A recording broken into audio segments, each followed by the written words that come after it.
first. We apologize for this.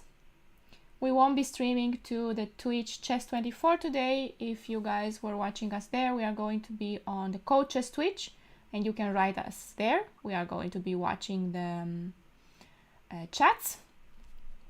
And welcome to our new stream today. Yes, welcome. We are going to talk. I'm just going to turn off the sound here. Now it's good. Yeah, okay. I'm just refreshing here, see if everything is right. Okay. I think everything's fine. Hope everything's fine. Could you guys confirm that everything's okay? That you can hear us well and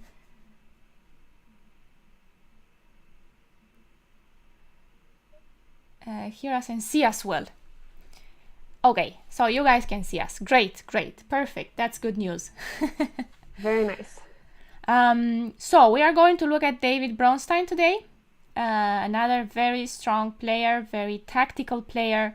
He's got many beautiful tactics.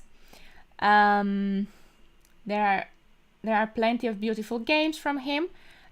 He was one of the players who never became a world champion, though he did play one match, right? Yeah, was that against Botvinnik? Botvinnik, yeah, I was just about to say. Yeah, I think Botvinnik. Yeah, he did play one. But I read somewhere that he was that somebody had said that the reason he didn't, I haven't seen the match, but that he was not the best at endgame technique, that he underestimated endgame technique.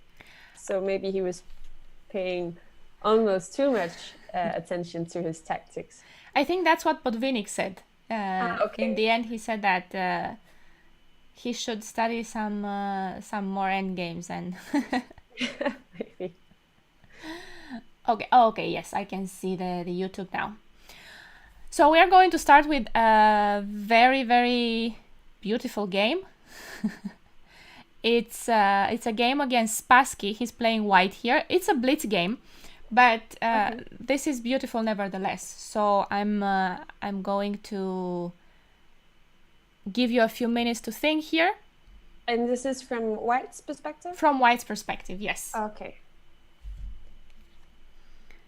So we got the king in the center already, yes. Not being able to castle. E6 looks somewhat weak.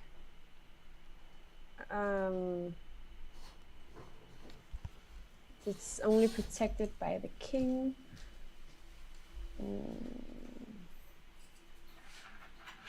Let's see.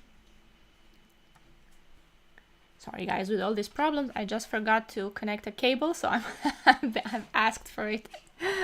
While you think, I'm going to del otro lado. Por ahí.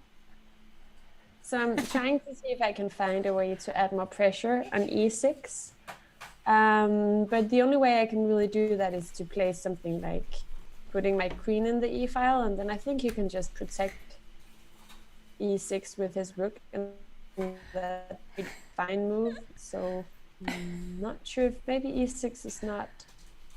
And I mean, I can't take on e6 straight away because d5 is protected by the knight. So it's not like I can take on e6 and then take with the queen and d5. That would have been fun.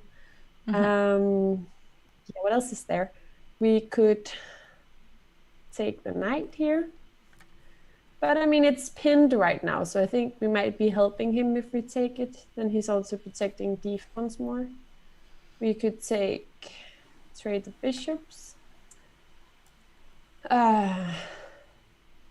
Then he could take back with, probably he would have to take with the pawn. It looks very ugly to take back with the king. I think he's really getting too centralized. So then he with the pawn. Then what? Then what? You are very close, Sophie. Yes, you got. I am close. You are very close. Yes. Okay, because I don't have any.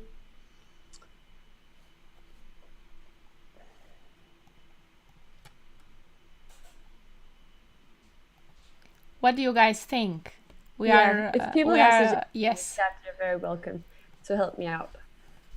We are waiting for suggestions. What do you think? Oh, wait, maybe then I could actually take on e6 in that position, and then the queen could go to f5 instead of d5. But is it just a check? Is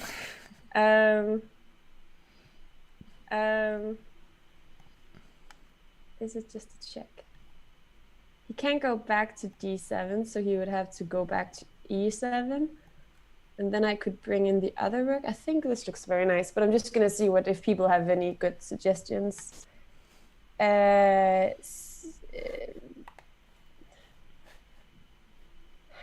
can't see anything on YouTube.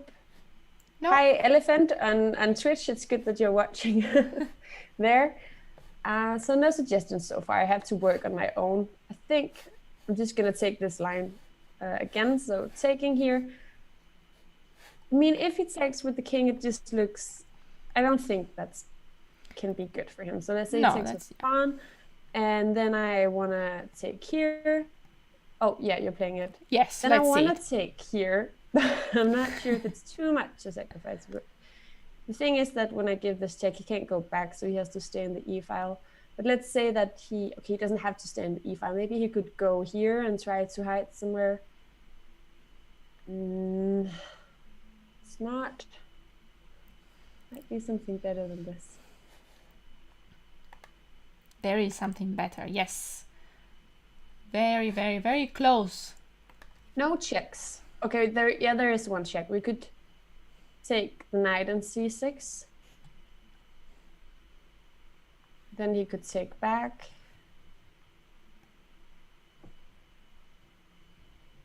I don't love that. Okay, so there's another suggestion from Charlie. I could take on d5 maybe. Knight d5, yeah, he was suggesting. Knight d5. And queen f5. Okay, so I think it's writing rook e5. I think that's too creative. Harish also has a suggestion. King then e6 king takes e6 and knight takes d5. So bishop d6, yeah, we played that. Knight d5, yeah. Knight d5, that might be better than sacrificing the rook. So if we I think he means after rook e6. King e6. So you do want to take on e6. Yes, and knight takes d5. Okay. And then knight takes d5. Just sacrifice and if everything. He takes here, then there's checkmate. Yes, that's right. That's the idea. Knight d5, there's queen f7. Yeah. And he didn't take. Of course, he played knight d4, but this is already queen e3, headed to a checkmate. King d5. It can't be there. It can't be there, no? No. That's not a place for the king to be. How do you mate now? Yeah, that's the question. So giving a check here on, queen d5 looks nice because he can't go anywhere in the c file. But maybe is it just a repetition if he goes back? Otherwise, we have c4. With c4, he can go to c5. But then I can maybe bring my rook in on... and king b6. Maybe you're going to mate. So king b6. Queen d4. The knight is hanging with check. But maybe I'm running away on c7? Maybe. Maybe. How much did we sacrifice? We sacrificed the rook and a piece. Okay, so we can't... We sacrificed a lot, yeah. Yeah, we sacrificed too much to let him run away. Okay. How is the mate? We have mate in 2 moves here. What's that? Yes. Harish found it. Ahil found it. I'm just gonna look now. Knight. What? Rook f5. Rook the f5. Other way around. Yes. Rook f5. And then c4 is working. And then c4 is working. Yes. Spassky resigned after rook f5. The pawn. Yeah. So this is really nice. Yeah. Yeah. This is just a warm-up exercise. Let's see more. This is another warm-up. position. Hold on. Yeah, this is just a normal position where I think black is doing pretty well. Bronstein playing rook b1 here. Makes sense to develop the rook. And here black, Geller, played the move queen a5. Oh, and now we have a big question. What should we do here after queen a5? How to continue?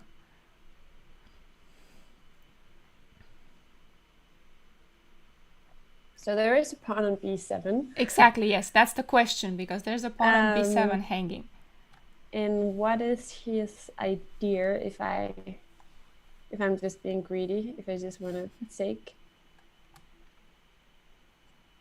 Okay, so a3 is protected, c3 is protected. Maybe he want to take here, and no, then I could probably take back with the c pawn. Maybe he want to play c4 and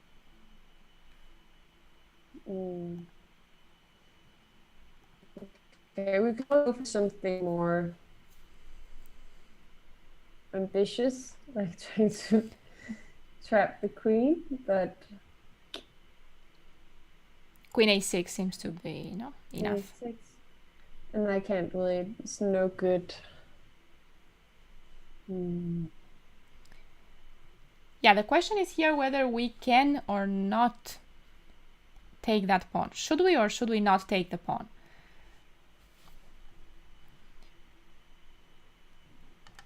Though that's a free pawn, yeah? It's very tempting. Yeah, and it feels wrong to be greedy, but again, if it's... Well, the point is that after rook b7, he did take the pawn. Black wants to play knight b6. And I think this was black's idea, that the rook is sort of trapped there, and he wants to play c4 next. And then queen a6, and win the rook. Yeah. So what are we going to do here? After knight b6.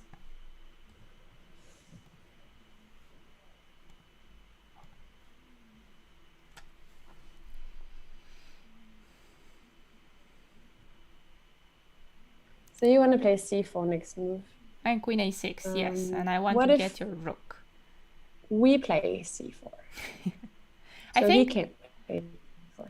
Then he can take with the pawn, and he's threatening. My idea was to go c4 and bishop d2 because it's... But yeah, because then the queen is protecting a3 and it's somewhat close to trapping the queen, but it's not quite.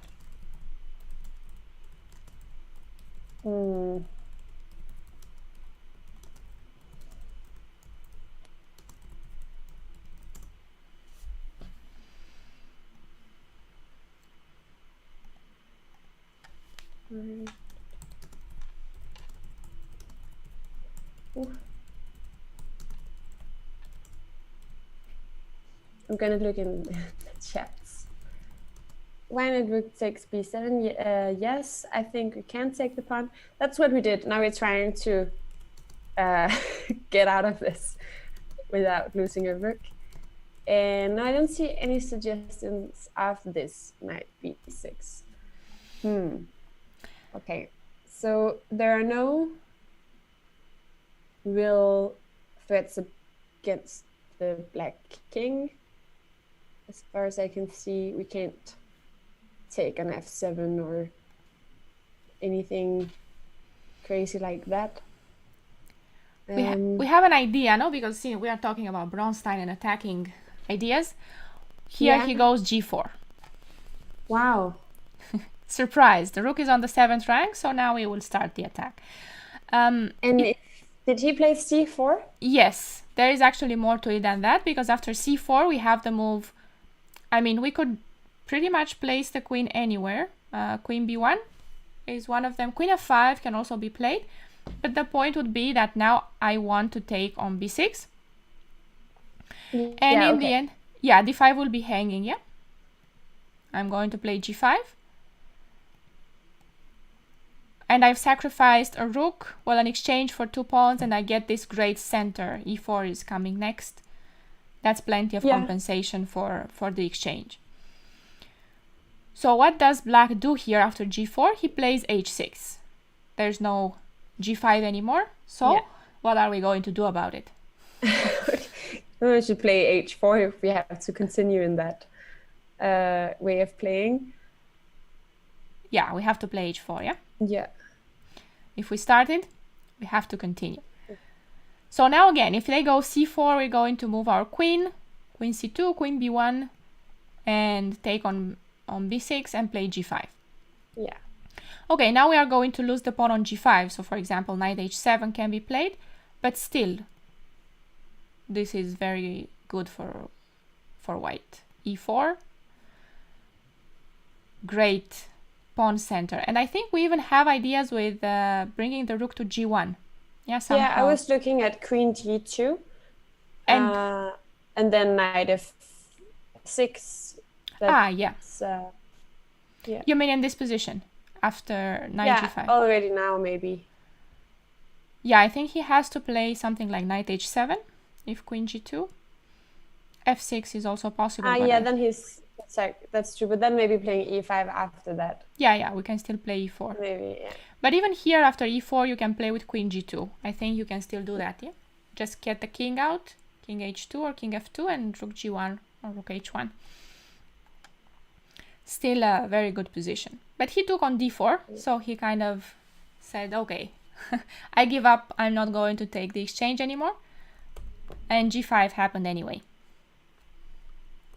Pawn takes c3, takes on f6, and rook takes c3. Now he was playing for counterplay. He got a few pawns for the knight on f6. And what are we going to do here? Hi to eccentric horse. I haven't seen you in a while. Good to see you. It's eccentric horse here. Yes, he's wondering if you are a grandmaster yet. Not a grandmaster just yet. I have to play. I'm playing a tournament in Italy though with a lot of grandmasters, so I will hopefully. So she will come back a grandmaster after that. Yeah, or maybe just with with a grandmaster experience. Grandmaster experience at least. I'm actually looking at taking this pawn on a7.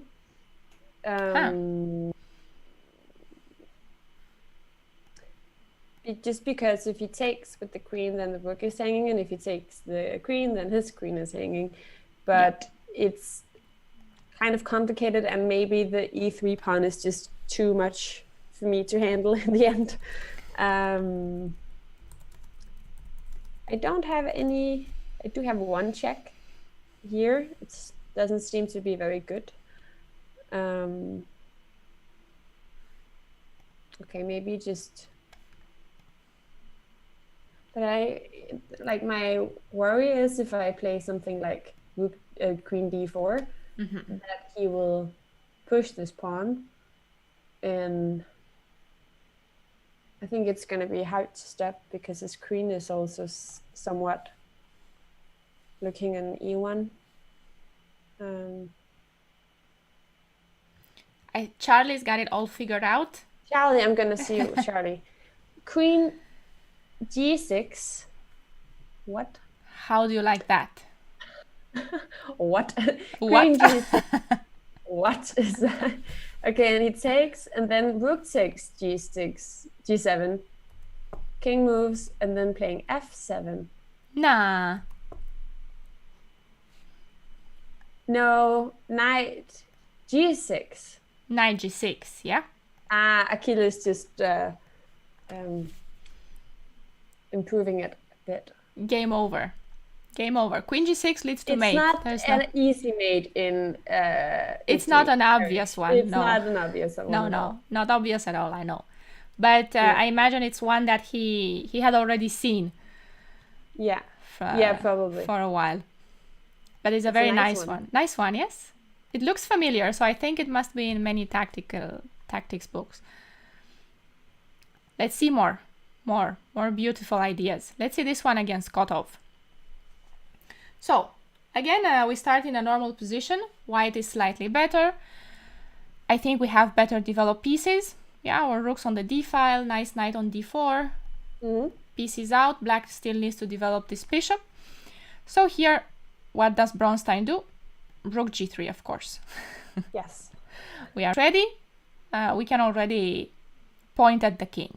It's not that we are threatening to mate, just bishop h6 and win the exchange. No? Yeah. Very basic threat for now. So here black has to defend, and this is the more difficult part, because the only move that works here is rook d8. King h8, the move played in the game, is not so good, because now he plays knight b5, and the point is that he wants to force this queen out of the diagonal. The thing is that if he plays something like queen b8, trying to keep control, we could knight c6, yeah? Yeah. Is one of them. We also have this knight f5 instead of knight c6, which is even stronger. Yeah, that looks good. So after knight b5, he has to stay on b7, and now queen e5 is the idea. Now centralize the queen. g7 looks like it's going to be a very big problem for black. So he goes a6, makes sense, wanting to kick the pieces out, and now knight d7, yeah, hoping to, bless you, thank you, hoping to trade the bishop on g5, because there's a lot of pressure. So what are we going to do here with white? This is an important moment. Oh, that depends if bishop h6 is working. It does, yes. Bishop h6 is putting 3 pieces on g7 and he can't move it. So I think then his best try would be to capture the queen. And then bishop takes g7, king g8. And then is it going to be checkmate? I'm just going to draw some arrows. Once again, here, he's taking our queen. We take here, it's a check. He has to go here. Yeah. Then I think, let's just take this knight. Yeah. So he won't cover. So it can't jump in between on g6. And he can't really, he could play bishop g5, but that wouldn't make any sense. So he goes. No, that's the only move, bishop g5. Yeah, okay, he has to do that. Yeah. So it's okay, over. so he has to, so it's just working. Yeah, that's it. Bishop h6. Here black resigned, but let's show the mate. Bishop g7. Here important, because otherwise knight g6 is coming back, covering the king, and now rook takes g5. Game over. Very nice. Very nice. Let's see another one. Okay, the following 2 games are very famous, at least the idea. We are going to see them from black's perspective. Sophie, if you want to flip the board yourself. Yeah. The first one we are going to see is against Pachman. Bronstein has the black pieces. And what would you guys do here with black? I think there's more than just one good move, but let's try to brainstorm this. Find some ideas here.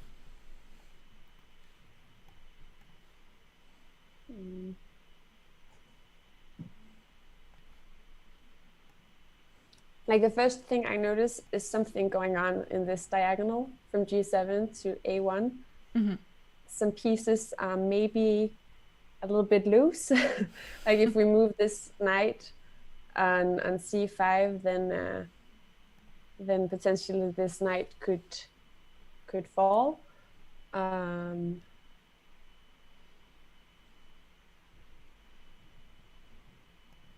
Yeah, so I'm just gonna try to see if I can find any good knight moves. Because if I take this pawn, I don't think that's working, because he can take with this knight and then his bishop is joining the protection of this knight. Yeah. Looks like that, yeah. If I put my knight, if I put my knight just back on d7 and a6, that looks passive. a6? Yeah, I think a6 looks a bit passive. I could jump here, but okay, what about taking an a1?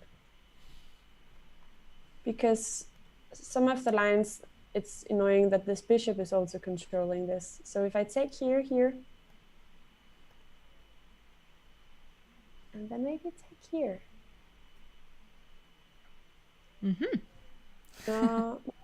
It's very hard to, because he could take with the queen.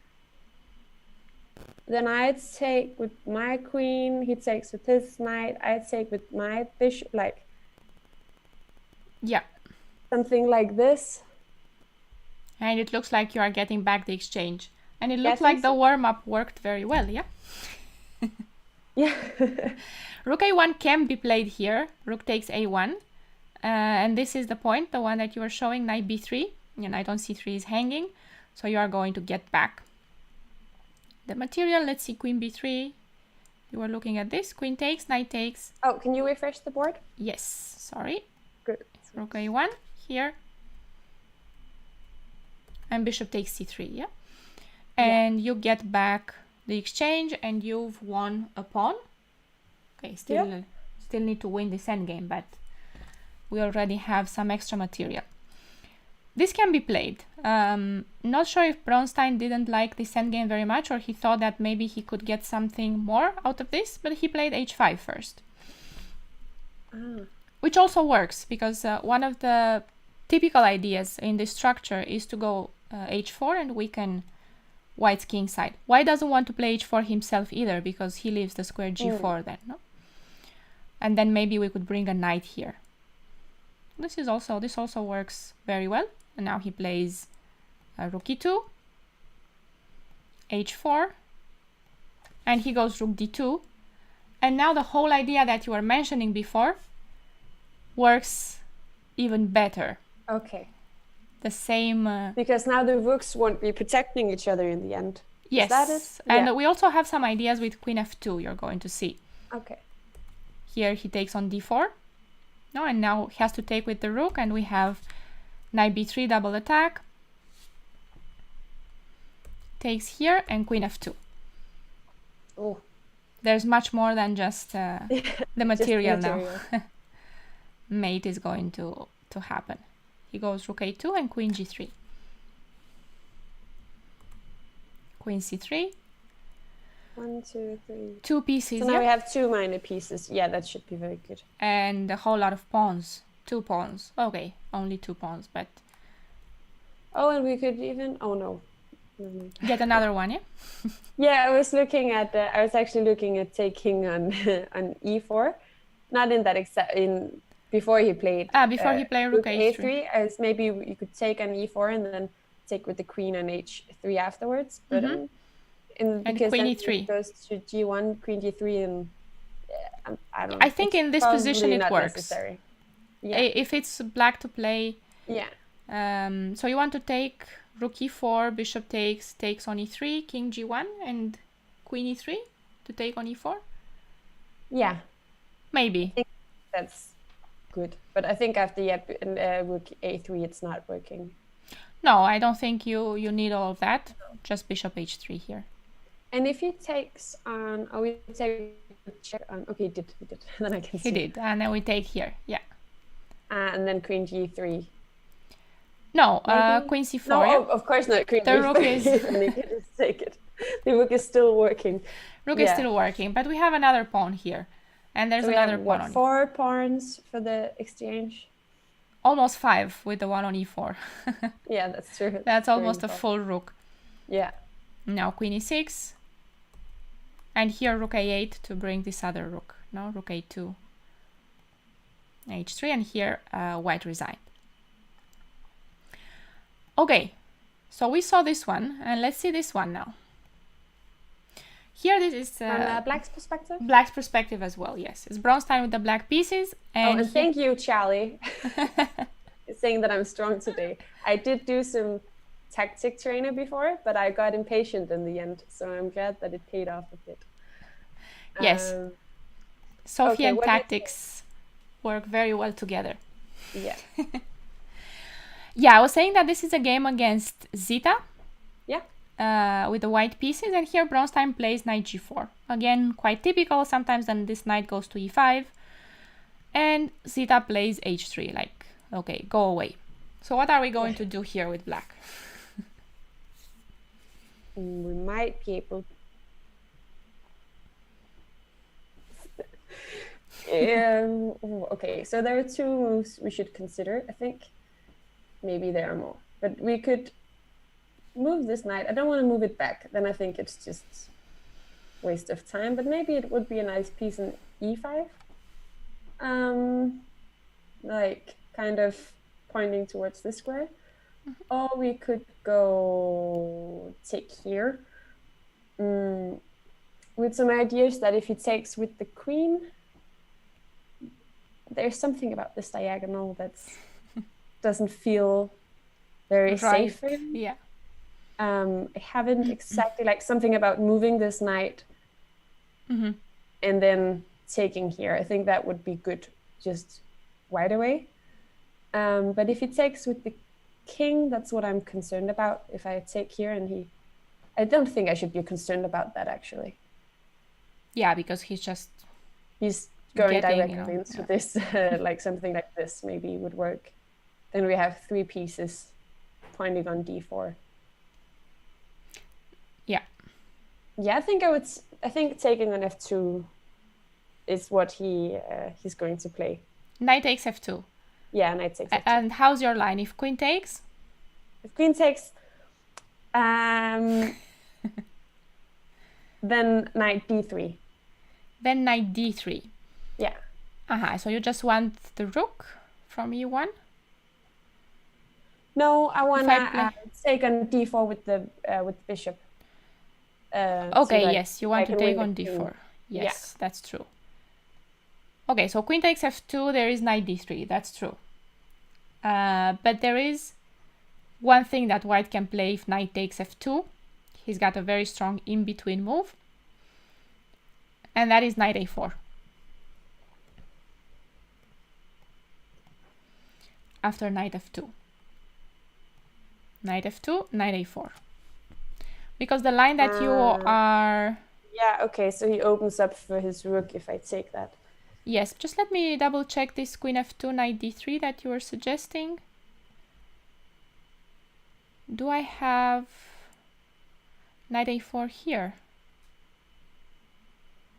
Yeah, but I'm probably losing with knight a4 here, yeah?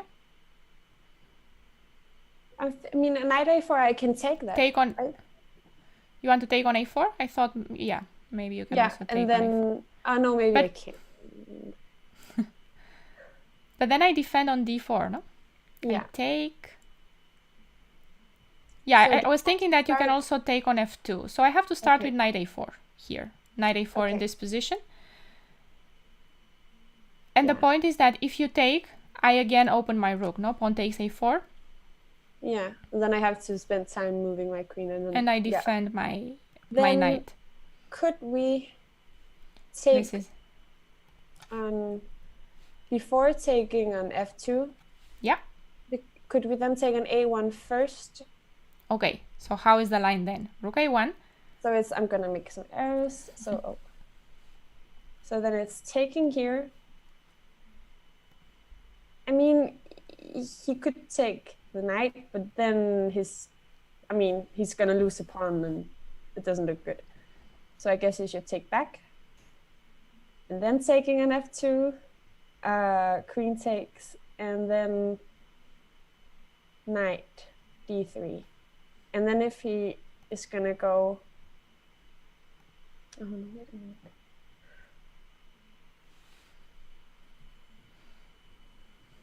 Okay, so we were looking at knight a4 in case I take an f2. In case you take directly, yeah? Yeah, but if I take an...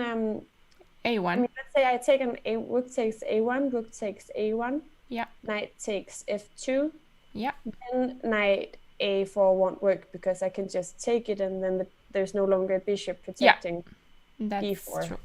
So then he would have to, after take. Then I think he would have to take with the queen here. And then I think knight d3 is finally working. Knight d3 is finally working, yes. Yeah.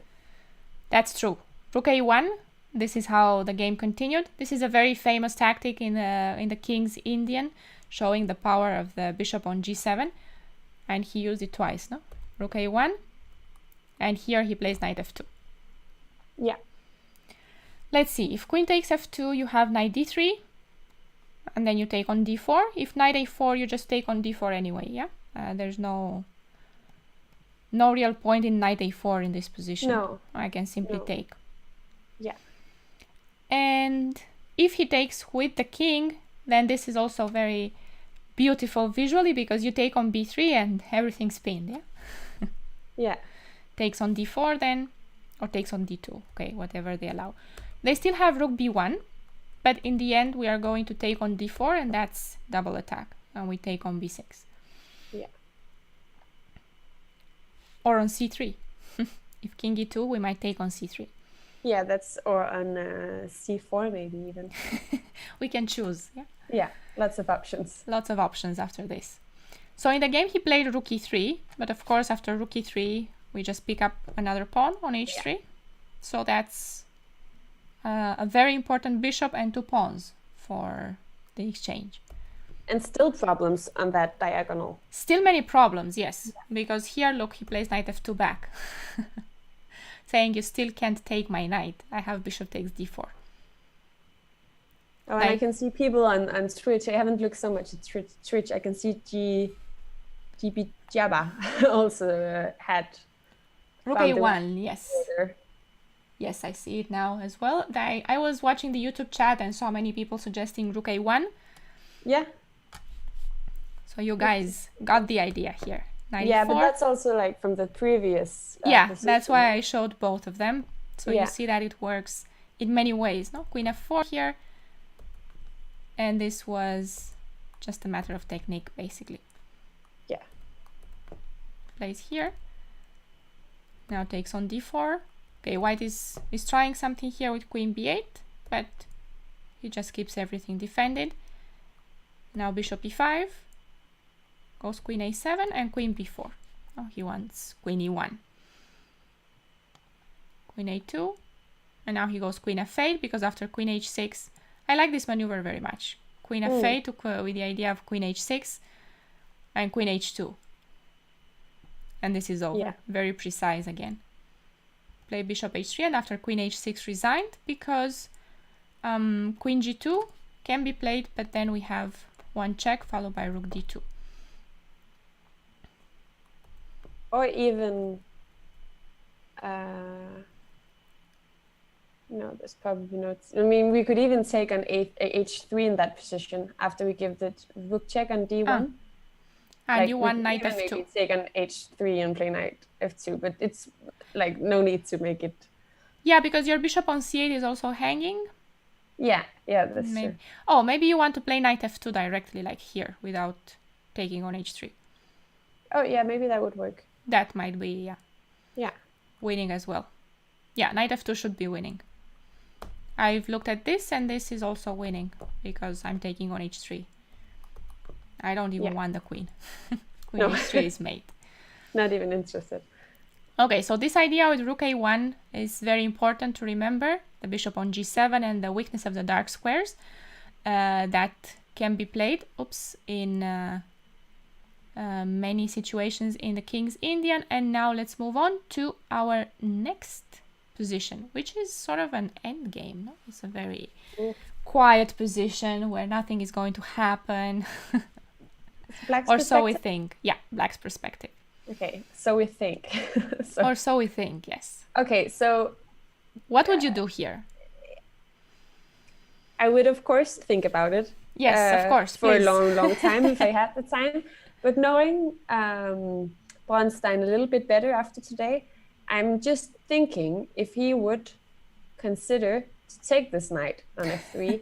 He probably considered, yes. He would probably consider it. And then, you know, when he of course, has to take back, then taking this pawn on d4 and having these two pawns in the center. Of course, the e pawn is not that great because it can be stopped, but the d pawn could become very annoying because it is a what do you call it? A passed pawn. Passed pawn, yeah. But it's not something I would necessarily go into, no? I mean, it's hard because the books are also so good in the endgame, right? So, and there are files, yes, and your pieces are still not developed.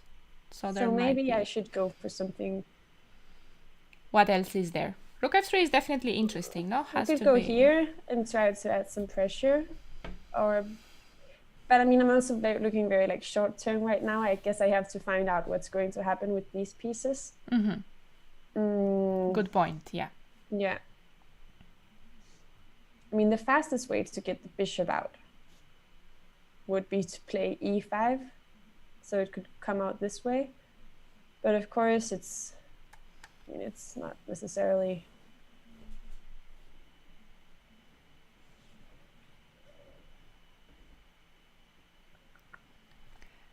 Hi, Diego. Good to see you. Other way around, because I can maybe I can win. Like I can try another thing to take here and then take here, but I think I'm being too, because then I actually get 2 passed pawns in the center. But it is for the price of a knight, and you can maybe go and kick it. And no, I think I have to develop the pieces. I think so, yeah. Yeah. We need to play with all of them. Yeah. Wild stuff first. Yeah, I need to. Okay. Maybe I don't like this move very much. You don't? No, I don't. I think it's just. I mean, it's probably like a fine move. It's just that the bishop is not looking that. And what are you going to do with the bishop after bishop d7? Probably gonna maybe go somewhere. Oh. I mean, I'm gonna move my knight and then put it on b5, perhaps. You are half right. Half right. Half right, because you do need to develop your queen side. Yes, you have to play bishop d7, but the thing is that in this position, it seems that white is always a tempo down. So he's not going to make it in time. He also needs to get some pieces out, and he's got some issues here. This pawn on d4, you are trying to get advantage of that. The pawn on f2, yes? The knight on f3 is not very stable. You can attack it. So the point after bishop d7 is to go bishop e8. Ah, okay. And this is a maneuver that you might have seen a lot in the Dutch, yes? In the Stonewall, maybe. Bishop d7, bishop e8, and get the bishop out. The thing is that after you play bishop f5, you are threatening to win the pawn on d4. Besides the pawn on the f file. I just see the chat. They all wanna go for knight d4. Okay, but let's just check that. Let's just check that if everybody wants to sacrifice the piece, because I think the idea is that on king e3. I don't know if you can see on the board, Sophie. Can you see it? Now I can see, yes. Okay, rook f2. I think the point is, what is the point? King e3. You want to take on b2, yes? Maybe we can. White can play. Can I go bishop e2? Bishop e2 and then rook f1 and try to trade that important piece. No, that's. Yeah. I don't think I can hold on to every pawn with king c3 because of bishop d7 and rook c8. Yeah. Yeah. But it's good that our audience is so keen on sacrificing Bronstein's pieces. Bishop e2 looks good, although here I'm giving another pawn, but maybe... Yeah, maybe e5. e5, I was thinking knight f3. And then get it. Yeah, because I wanted to play the bishop to g4. Yeah. Yeah. And then e5 and maybe knight f3. It does look interesting though. Oh, it looks like you're going to have some compensation here, but maybe it's not enough. I think white can pretty soon play the rook f1. Yes, I want to trade that rook. Yeah. On e4, I'm going to go back to d4. If you take on g2. Okay, now I'm taking on e5 if you take on g2. But rook g1 was my initial idea. And if you don't do this and take on g2, this can also be a move. And now I wanted to play rook g1. Yes? Yeah. It's not clear that this is enough. No. It's risky. It's risky, yes. I think we don't need to go into this. But of course we can have some fun looking at them. It's not our pieces, yeah? No, exactly. We can go sacrificing them. No, but bishop d7 is the safe not only the safe way to play this, but the best way to play this, because you get your bishop to h5 and white has many problems. The biggest problem is how is he going to defend everything. He played bishop d3 and king e3, which looks natural because you defend both pawns. Also now on bishop h5, he simply wants to move the knight. But this is not the best defense, and actually after king e3, black gets a big advantage. The only move to defend, well, it's not really about defending anymore, it's about getting counterplay. It's rook f1. Okay. And here, play knight e5, give up this pawn, and play for initiative with rook c1. Yeah. And rook c7. But rook f1 is just such an unnatural move to play. Yes, I think it's not really something It feels passive. It feels passive, and it feels...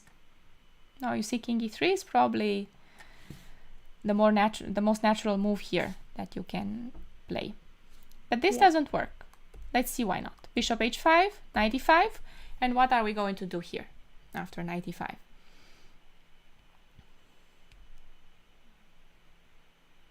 I'm sure if you ask the chat, they will say take an e4 and then take an f2. But I don't know, because if we take an e5, then he takes back with a tempo, and once we move the rook, he can maybe play f4 and actually get a pretty nice, like then the pawn is not weak anymore. We could, no, we can't double the rooks because then he plays knight d7.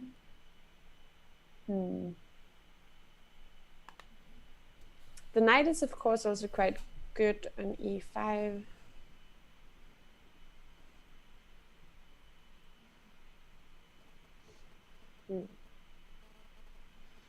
What do you guys think? What does the chat think? Someone's asking about your elo, but let's figure this out first. My elo is 1818, I think, right now.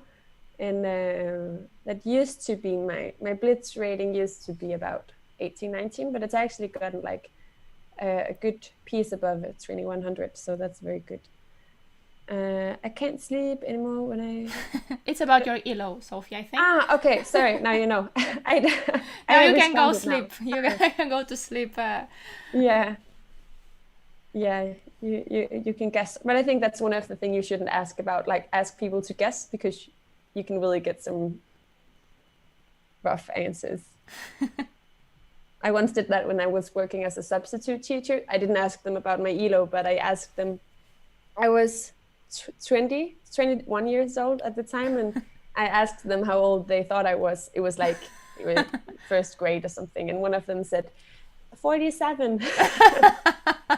So I think that's the same with elo. Are there any... King and e3 looks suspicious, yes, but I haven't figured out a way to take advantage of that. Yes, and this is about more or less constructing a mating net, yeah. Bishop on h5, rook on knight f6. takes, knight, that's what I'm saying the chat wants. They want to take on d4 and take on f2. I'm not saying it's take on d4 still? You guys still want to take on d4 and take on f2, but how are you going to mate the king? With a knight on e5, with a bishop on d3? Is that what do you want to checkmate? Well, if you can, of course. I mean, we always want to checkmate, of course. I don't think we're going to checkmate. Well, we are going to get the initiative, that's for sure. We have a very strong continuation. Knight e6 is one idea with knight f5. I mean, knight e7, yes? Knight e7 and knight f5. Knight e7 to knight f5, yes. But maybe, as you said, maybe I can go... Can I go f4 and maybe get this very strong knight on e5? Consolidate and just take that knight when it lands on f5. Because I think my knight on e5 will be stronger than the bishop in the endgame.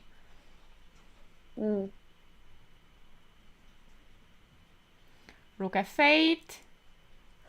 Are these Wait, but rook suggestions? f8, I might have... Don't I have knight d7 if rook f8? Hope I'm not falling for some trick, but knight d7 looks... Chaldi is suggesting g5 to play rook f4. I think that could be a good idea. Because I just wanted to play rook f4 straight away, and then I was like, okay, of course we can't play rook f4. But maybe playing g5 first. Maybe playing g5. It also prevents f4, so that's a multi-purpose thing. True. Yeah, I like g5. I don't know like if it's g5. but I think it's a very good idea. And what if I change my mind and take on c6 and play rook c1? Aren't you going to suffer with that pawn on c6? If you play, sorry, what? Take on c6 and play rook c1? Isn't that going to be a long suffering game? Maybe. With a weakness on c6 and another one on a6. Okay, so there's also the... Okay, remember, I have to remind you guys about the candidates, yes? Captures, checks, and threats. So, let's see. What candidates do we have here? Knight d4, I know you already tried that. What else is there? This is a check. It's not working. It's not working, yes. It's not working. No other checks. Okay, captures. We could take an f2. Not good enough. We could take on d4. Not good enough. What if we take this one? This is what I didn't like at first. And then we play pawn takes. Wait, and then you have to stop and look again for options. Rook f7, of course, is the obvious one. What else is there? Before going into calculation? Maybe d4. Oh, how's that? Because then if he takes, then we could get either rook d8 or probably more likely rook f4 check. Then he really gets caught in the middle. Actually, you can just take on f2, yes? After... Yeah, okay, we could take the pawn. Yeah, that makes more sense. So this is the problem with knight e5. That white does not manage to get that solid position that he was hoping for, because you have this very strong continuation. Yeah. King d4 and rook f2. Okay, and now the king has a problem, yes? He plays bishop e4, the check that you wanted to give. And here, white is very brave. Oh. Yes. He goes king that c5. Is a very active king. Very active king. That the king becomes active in the... Yes, king b6 was maybe an idea, but he won't make it so far. No, so we take on b2. We take on b2, yes. Yeah. Just to show you that king c3 was, okay, safer, the safer option, but this still does not solve the problems, because here we can go b5. And then, okay, if they want to trade rooks, we won't. And the point is that we might want to do this. b4, bishop d1. Yeah. There is still, there are still things to solve, yeah, about the king on c3.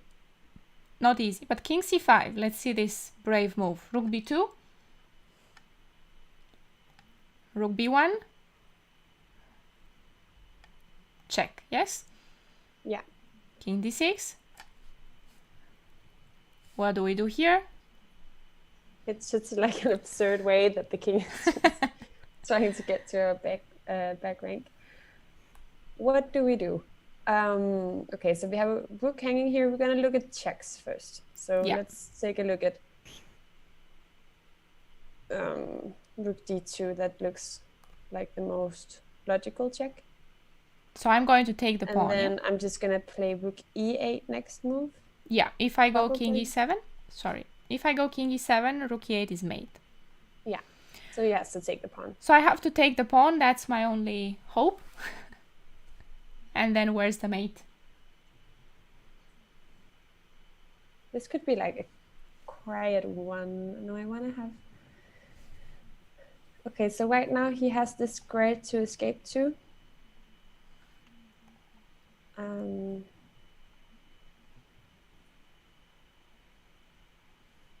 But if I play, what if I play this check? Then if he goes down here, then this would be mate. And if he put his bishop in between, then, I mean, I could give a check here. Yeah, that's... That would at least win the bishop. You would at least win nothing the else. bishop. But rook e8 is mate, yeah? After bishop f5.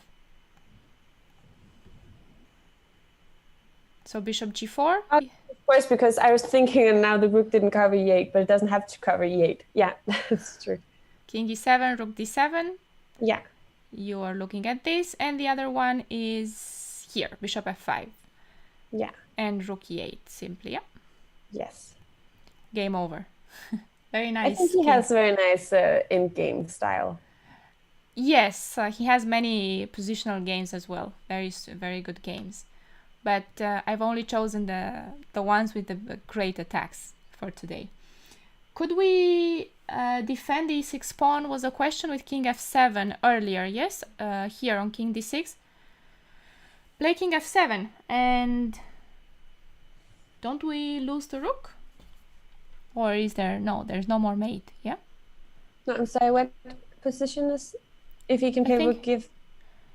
There was a suggestion about defending the e6 pawn, so I guess king f7, but I'm not sure in which position because the rook is hanging on b2 here. Yeah. So I don't think we have time for king f7. We have to check, and then this is just made, yeah? Yeah. King e7 and rook e8. Okay, let's see one more. And this is here. Okay, we are going to see it from white's perspective. Bronstein with the white pieces. Okay. How would you play here? How would you continue?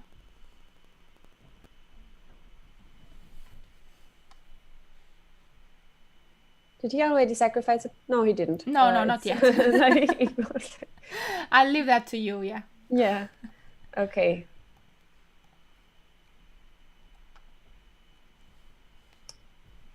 Let's see what we have. Let's try to do the thing you say where we look at checks first.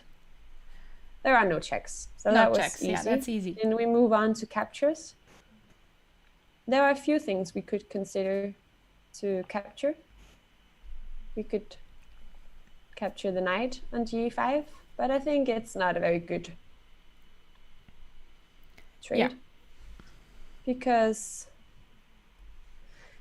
I mean, the position is not very open, but still I think it's not doing us very much. I mean, this knight is, of course, pointing towards e6, but e6 is still pretty well protected, so I don't like that. Yeah. Then we could take on c6, which looks more logical. I think I would prefer taking with bishop, just because then when he takes back with the pawn, I don't have to...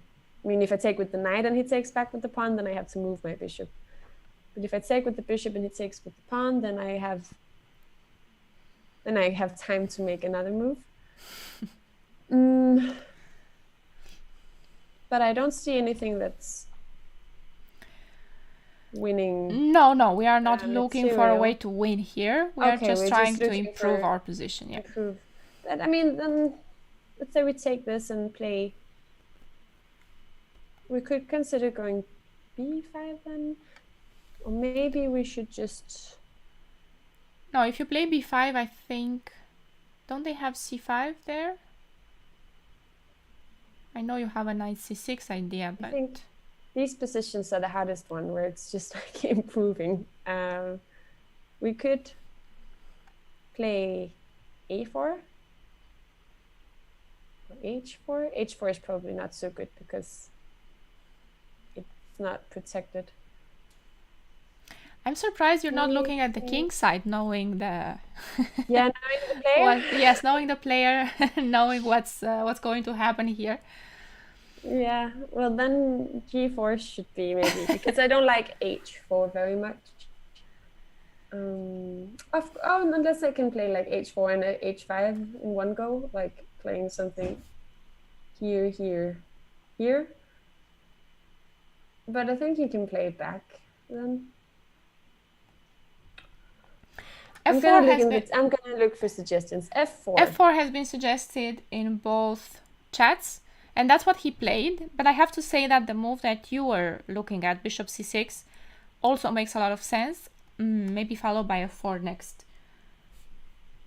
No, because we have queen to H5. Okay. Yeah, and then maybe play for G4 as well. Yeah, that's your rupture in the position. And you can open the G file. But you don't have to start with Bishop C6, and here he played F4 directly. Knight E4, he takes here. And here black, I suppose he didn't like pawn takes E4 because now you can take and queen G4. And I think this is one of the positions that he wasn't very happy about. No, that looks pretty nice for white. It looks good, yes, because then maybe F5 is a move as well. Actually, after queen D7, we can already play F5. We have an E6 here, in between move. Yeah. And take on F5. And that looks good. The bishops are not active. No, our knight on D4 is great. Rook F1 is coming. Looks like a lot of pressure, but the thing is, the move that he played, knight takes D4, so he was hoping not to get this structure. He was hoping to remove the knight first and then take on E4. This move has a problem, and the problem is that he can play knight F6.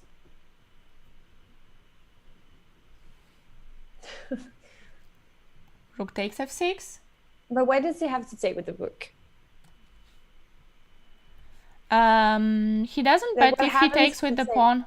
Is that just getting too weak on the king side? Yeah, if he takes with the pawn, I think he just opens the king too much, yeah? And take on D4. So he takes with the rook, hoping to keep the position as it is. And what do we do here? Okram, good life. Is G4 probably. You want to play G4, yeah? Yeah. Can you please teach her to check what the position is like instead of looking for checks and captures first? I think you have missed the context of looking for checks and captures. We were talking about calculation, and I was suggesting that she looks for checks and captures when she does that in active moves. But she already knows to look at the position and the type of center we have. And, I mean, I'm not saying anything out loud, but the first thing I do is to like see are we down material? That's why I ask, have we already sacrificed the pawn here? Because I know that if we're down a piece, we have to play it in a different way than if we just have a nice, easy position. Yeah. And besides, we already know that these are tactical games, so... Yeah. That's a bit she's looking, she's already looking for active moves, which makes sense. So now G4, yeah, to open the position. Bishop D7, what do we do about this bishop?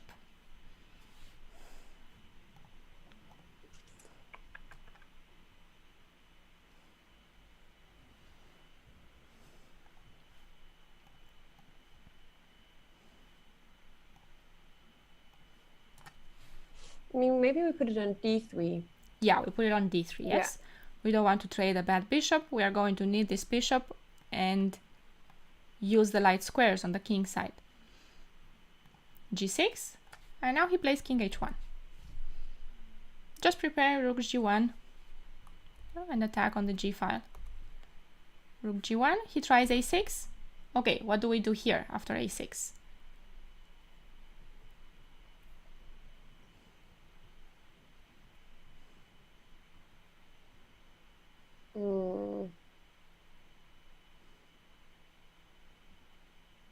We could take this pawn, so it opens up for our rook. We could, yeah. And let's say pawn takes. Yeah, You it's like what pawn does he want? Because if it takes with the e pawn, then we can maybe play e6. want to play e6. So he probably wants to take back with the g pawn. But I think, what do you think a6 wants? To place the bishop on b5 and forces to exchange it. I think that maybe that was his plan. No, when he takes, So if you take on f5, we should use a little bit of time to play a4. we have all the time in the world here. Yeah. And this is one of the beautiful things about this game, that he's in control and you can take on f5 basically whenever you want, but he doesn't want black to get rid of that bishop on d7. No. Maybe you are still winning after the line that you were looking at. You were looking at takes, He's taking on f5. And e6. Bishop b5 was my suggestion. You're probably still much better, still winning, but maybe black gets some counterplay. Yeah. And this is something that he wants to avoid here. Just keep everything under control and we have time for improving even more here. Now he goes rook g3. And rook h3, yeah? And there's another rook for the g5. All the pieces are joining in. All the pieces are joining in. Something we keep seeing in these games. Yeah, Nahil had the idea of playing rook g3 already and rook h3. Now he takes on a4. Because what to do, no? It's already a very difficult position. Yeah. And here he takes on f5. Now if he takes with the g pawn, then queen h5 is going to be a big problem. No way to defend h6. No. On g1 I'm going to take with the bishop. There are no checks, so he takes with the e pawn. Now he plays queen g2. Put more pressure, bishop e8. And what would you do here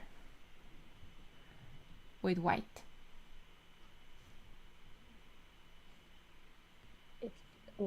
I mean, something... Can we take an h6?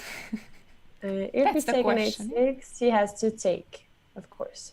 Otherwise, I mean, he's just lost. And then we could probably give a check with the queen, forcing him to go into this black diagonal, long diagonal. Maybe if he goes here, then playing e6 check. Maybe put his... Maybe we should start off by playing e6, but then again, if he plays like the bishop f6 could be a little bit annoying. Oh, no, it's not very annoying because then f5 is hanging. So what is your move order? That's the thing. I mean, it's most forcing to take an h6. So I think taking an h6, then giving the check with the queen. Once he goes to g7, then this is a check. And what can black do there? He can, if he goes to f7, no, he can't go to f7, so that doesn't, he can't move the king actually. Yeah. So he has to put something in between.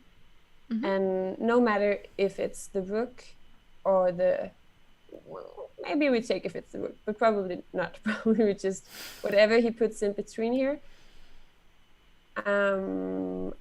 We take an f5.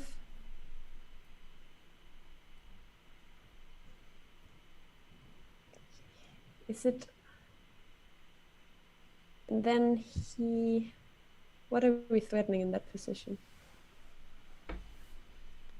Maybe we take with the queen instead. On f5? Yeah, we could even take with the queen. But the bishop on e8 is still protecting g6. But which one? Which line are you looking at? Is it rook f6 or bishop f6? Bishop f6. Bishop f6, okay. Yes, in that case, queen f5 basically wins because g6 will be, well, hanging, let's say, because you have rook g6, no? Yes, of course. And then if he takes, then the bishop is still supporting.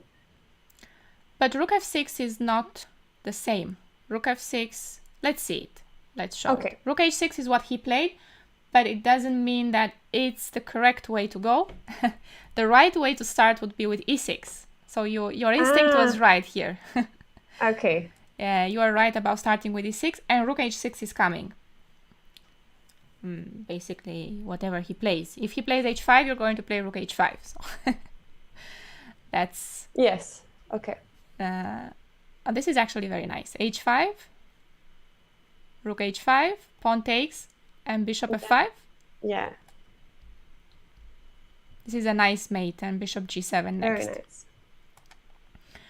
Okay, so why not rook h6? Because the line that you were looking at wins. But this is what he played, right? This is what he played, yes. Okay. f6, bishop f6 was played, and this loses because queen f5 and rook takes g6 cannot be stopped. He took on d4 and rook g6 was over. Yeah. This is how the game ended. But, and that's why you should look at all the options. Rook f6 is not the same. So different. Because I run to f8. Ah, okay. Yeah. It's still complicated, no? You go to h3 and it looks like you still have threats, queen h6 maybe? The rook on f6 is hanging, but, you know, I hang on. With black, this is already important, that I haven't gotten mated. Yes. And with correct play, I shouldn't get mated. That's, of course, very difficult whenever you play over the board these positions and you have to defend. But this is the difference between the two lines. e6 gets into the same line, but there's no more rook f6. No, it's no more idea of covering the diagonal with the rook. If bishop f6, you just transpose to the other line, right? We take on h6 and this transposes queen h3. And I think that's going to be it for today. I had another game, but that's already enough chess for today. We've seen plenty of games and plenty of tactics, plenty of attacking ideas, even in the endgame. Very nice. Yeah. Very nice ideas. No, with bishop e8 and bishop h5. Is black better? Well, the computer will tell you that black is better after rook f6, but I think it's not that easy to defend this position. No, I would almost prefer having, it depends on the situation. But yeah, in a blitz game, I think you take white almost every time here, no? Yes, sure. Yeah. Do you know who's going to be up next time? I think we are going to look at Keres, if I'm not mistaken, and then Petrosian, I think. Keres was one of those players who also never got to be a world champion, but was like close. He was very strong, yes. And he's got, well, looking at Bronstein, I found many wins of Bronstein over Keres, but they were all fighting games and it was all fire. Everybody was sacrificing something. There are also some games against Tal where you don't actually know what's happening. It's crazy. But yes, I think he's going to be the next player. And we're going to keep our 3 p.m. slot. Hopefully no technical issues next week, and we will be able to start right on time. It was not depending on us. So thank you guys for waiting those extra 20 minutes. Yes. Hope it won't happen again. Thank you very much and hope to see you guys.